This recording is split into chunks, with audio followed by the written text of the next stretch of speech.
Okay, today we're going to look at something a little bit special and different. We're going to be looking at the ancient site of Malta, but this isn't the Mediterranean Malta that most people know about, although there are connections to those exact same people. We're looking at the Malta of Siberia, genetics and connections to all across Europe and the known world. Actually, not even just Europe, but Asia, even into the New World here, where we can show you here. There's a recent New York Times article that shows a 24,000-year-old body shows kinship to Europeans and American Indians. And this shows you the connection that I told you about much earlier, where about half of the genetics, if not a little more, are actually from the ancient North European people, or ANE as it's usually called or referred to, and those people mixed with an Inuit Eskimo type people, which have a mix in their own to some of the Oriental type people, and so that's where that connections come in. But make no mistake, the Amerindians also have connections to this, and this is just looking at 24,000-year-old, and we're also getting into the point of the time of Salutrians and so on, but we're on the other side of the world. We'll look at a map here in just a minute and realize that maybe that should go the other way, but it just looks that way on paper, right? Well, when we look at our DNA, which is shown right here, this is the one people that are connected to it, and you can see that our DNA actually got quite a few places. Let's take a quick look over here. And you can see that R1b and 269, that's also what King Tuts number, I believe, is exactly that variation. But see how it gets red over here? And then over here in America, on this far end up over here, how it gets red too.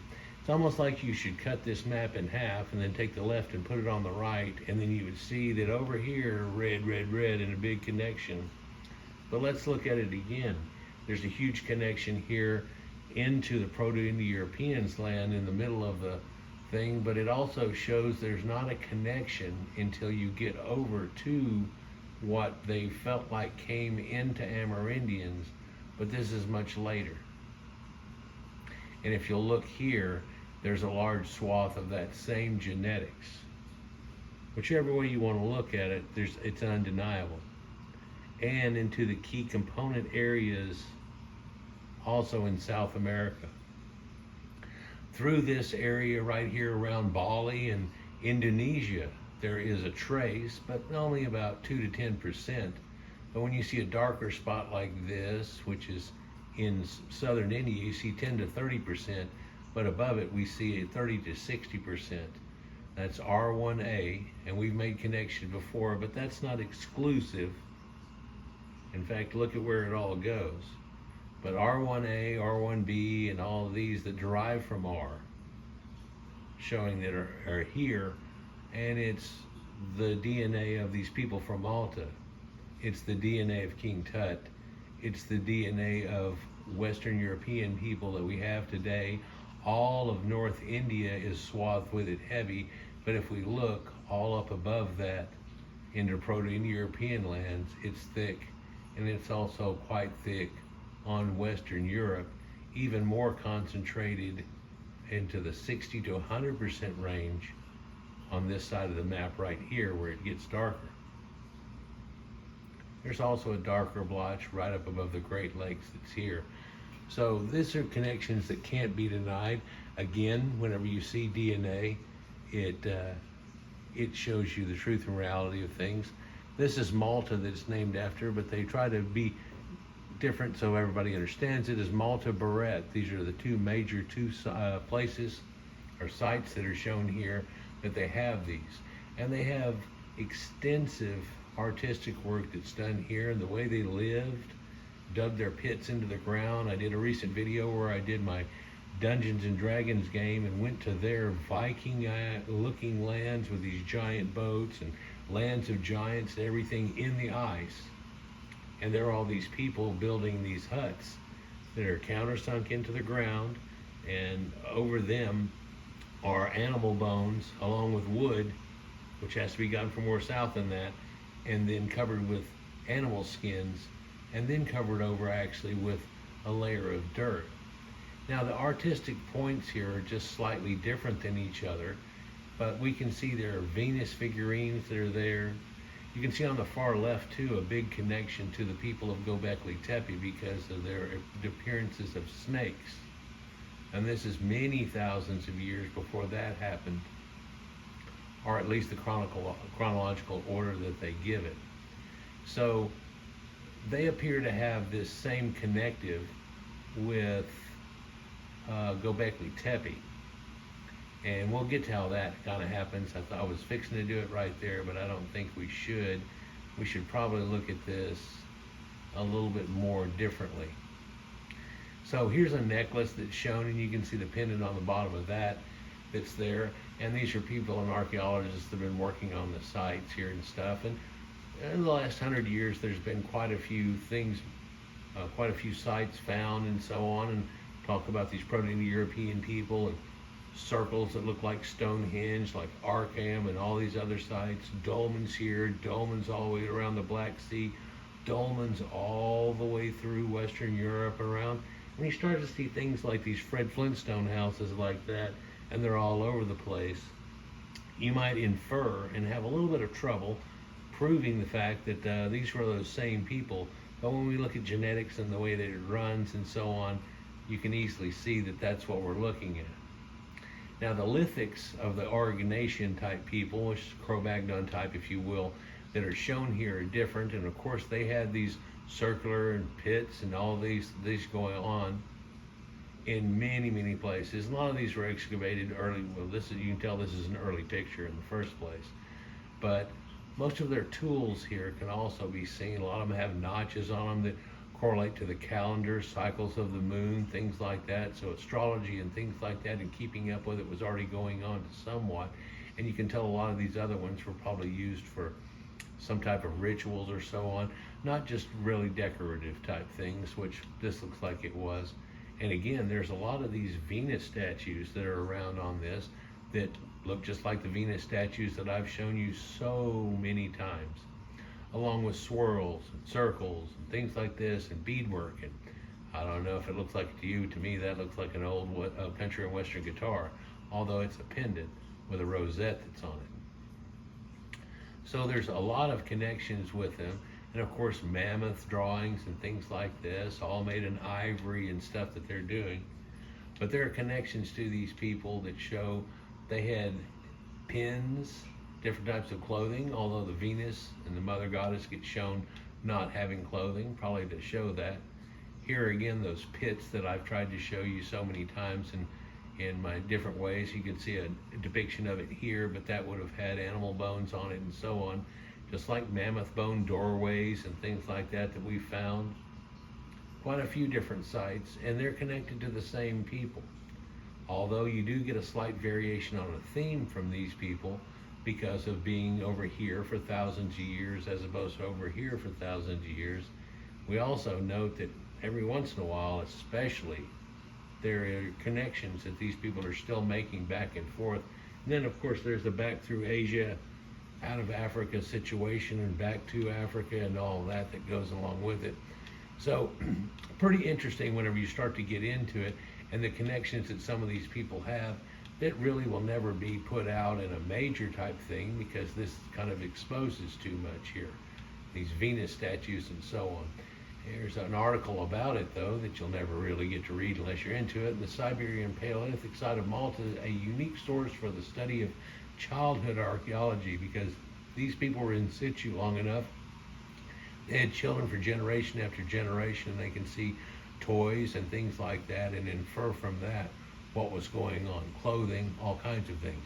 In fact, you can see that multicolor coat, like Joseph's multicolor coat or dream coat here on the bottom right picture of all these variations. So something that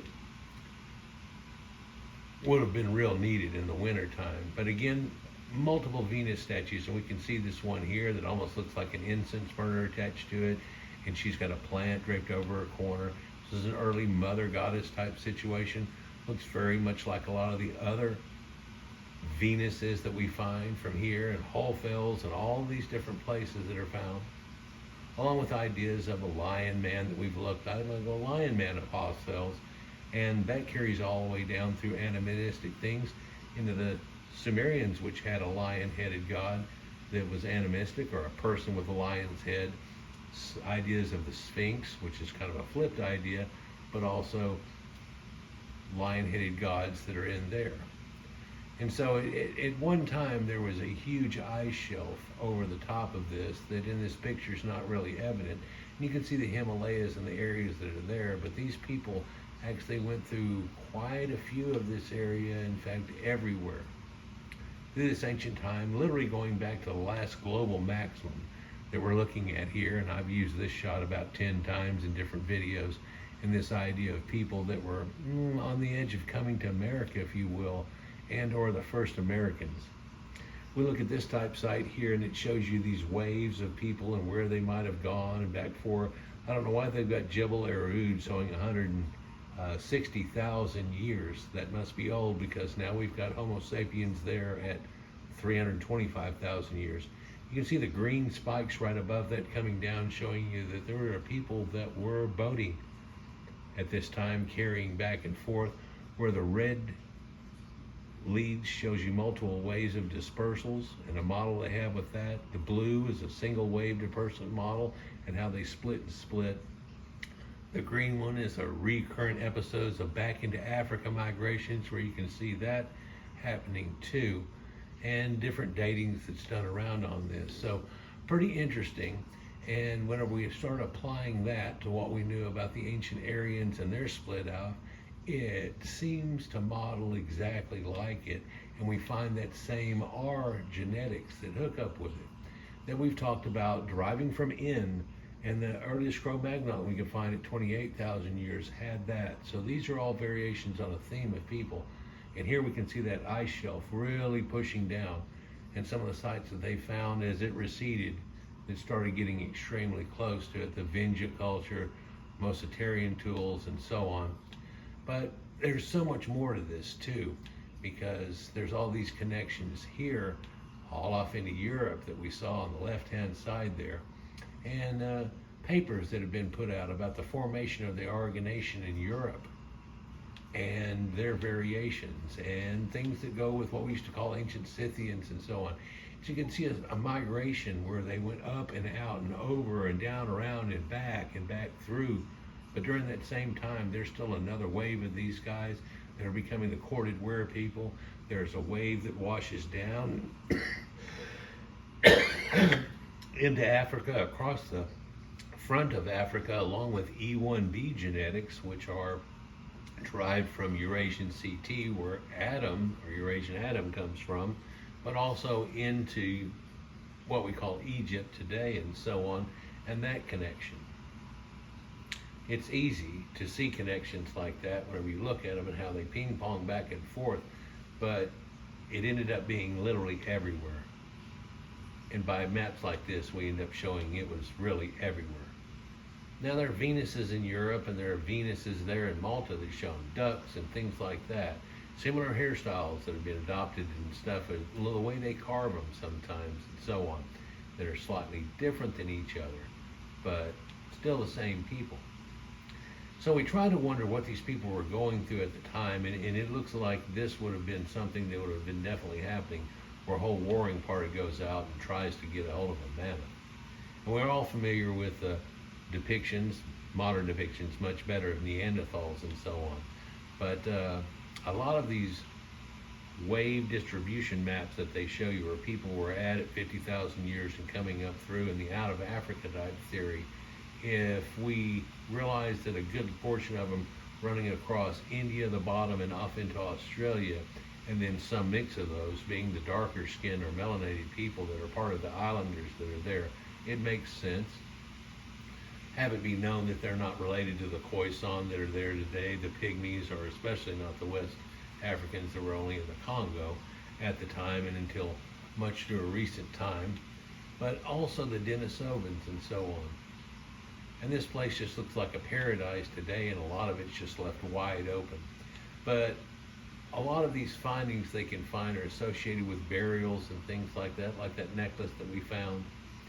And genetics has finally stepped up to the plate and got good enough to where we can look at things and actually see what these people were and who these people were. And strangely, bam, there it is. It makes that connection again. R. Haplogroup R. And where is it? Well, there's little variations on a theme like M173, which you can see that's all up in the islands here. And it's also in the Americas. And R1b again with M269, which is actually in ancient Egypt here. It's what King Tut and Ahkenatens were. And I'm sure quite a lot of people out in the necropolises are connected with that.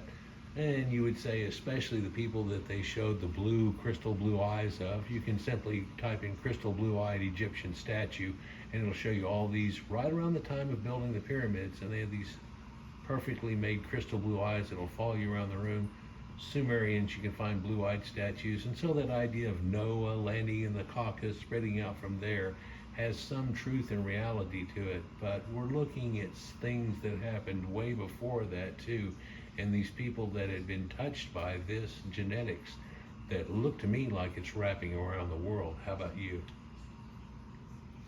So it's something pretty interesting to see and try to realize these people here, which would look like they lived like an Amerindian in ancient times, but when you look at their toolkits and things like that, they were even more advanced than them until modern time. And of course, Indians didn't have horses, didn't have bow and arrows and things like that until that showed up. So things became much different than what people usually think of. One of the most common depictions of an Indian is on a horse or so on with a headdress on, and it's like, well, those horses didn't come till Caucasians had come here before. A lot of this artwork looks a little slight different, or like we talk about it so often on the channel, variations on a theme.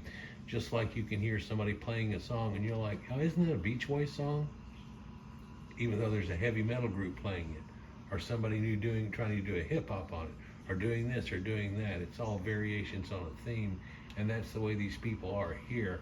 And genetics stepped up to the plate and said, yeah, that's the same people.